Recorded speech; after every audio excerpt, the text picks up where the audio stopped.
Hey guys, this is the second part of my video, and this is where I focus more on when I was in college and a young adult.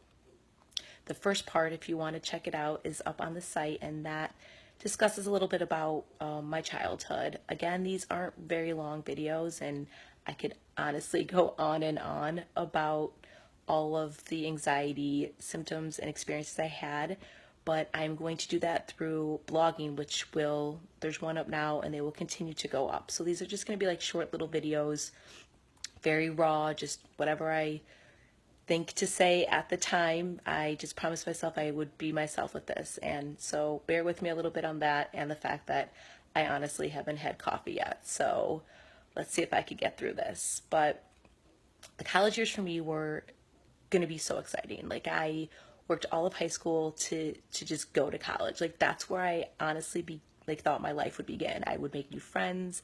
I would have freedom. I would find myself. I would be challenged by classes. I would be away from where I grew up. I mean, everything I dreamt of all throughout high school to get here.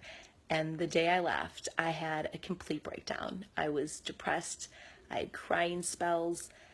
I had mood swings. I was begging to not go, and I just couldn't believe it. I mean, this is what I wanted. Like, why was this happening? And I think my parents and I just chalked it up to it was change, regardless if it was good or not. Like, it was change, and it was still away from your support system, and it was going to be new. And I don't know, like, I freaked out. And when I got there, it was still kind of the same. I mean, I smiled, I kept it inside, and I think I was white knuckling a lot of it. Just the days were long, and it was almost like going from one thing to another, like getting through class and just kind of going through the motions. And during that time, I met friends and other people, and a big part of where I went to college was also a big part of most college people's experience, and that was drinking. And I hadn't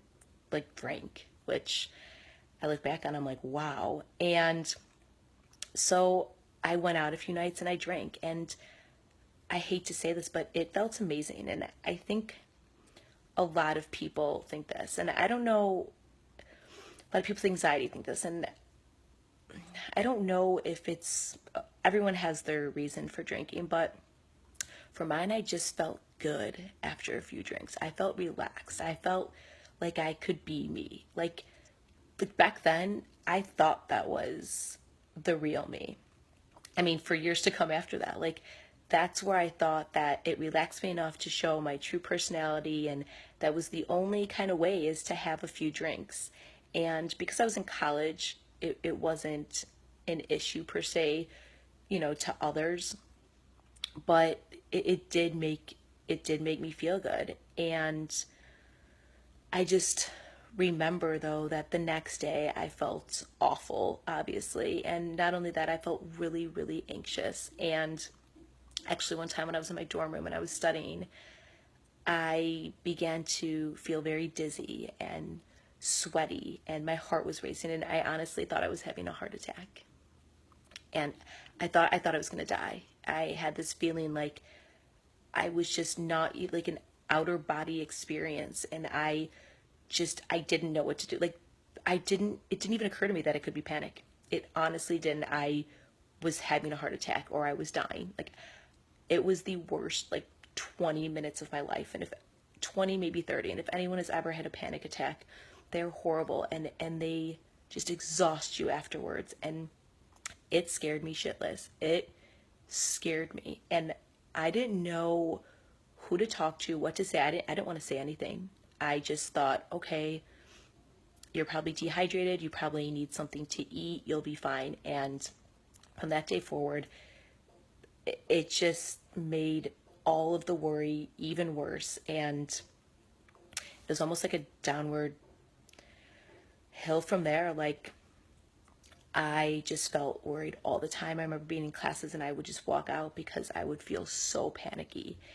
And I would call my parents and just say, like, I don't feel good. And I really wouldn't describe it. And I think that they didn't know exactly what was going on. And I just started college, and I just think it got progressively worse. I think that through drinking and through certain friends and through certain boyfriends, I was just looking for safety and security, and it just kept going and in not a positive way. I was just grasping, I think, for anything, and I felt so lost, and that was really, really hard for me. And I think that I got through it, but again, I was white knuckling it. I kept going through the days, these long days, doing what I was supposed to do and finishing college and getting a job. And I, all the time inside, I was just hurting. Like, it wasn't always panic. It wasn't like it was always panic attacks. It was just feeling uncomfortable and just not right in my own skin. Like, that's the only way I could describe it. And I had moments that were good. But for the most part, I just kept going. And there was a breaking point that I had a few years after college. And I call it the breakdown to get to my breakthrough. And it forever changed me. And most people don't know about this. It was very hidden, and I'm almost teary-eyed even attempting to talk about this. That's why I'm going to wait for the next video to discuss it. But it was basically the first time where I knew that I really needed to get help for what was going on, and that it wasn't normal and that it was not going to pass. And I actually wrote Georgie stories, and they're loosely based on this time. And I think we all have that one point where we figure out like that we need help. Like, no matter how hard you can white knuckle it, or you can use drugs or alcohol to get through, like you have those points. And I think for me, I didn't just have one. I had one main one. But I think with generalized anxiety disorder, it's worry all the time, and it's anxiety all the time. So as life happens and as you get older, it gets harder. You know, life can be hard and cruel at times. It can be beautiful too, but when you're constantly worrying, it can get you down. So it's very, very important that if you have any of these symptoms, or you know any one of these symptoms, or children or anyone, like to get the help that was needed, because I didn't. I waited very, very, very long. And even when I did, I didn't go full force in. And I will talk about that in the next video, which will be probably sometime next week. So stay tuned for that.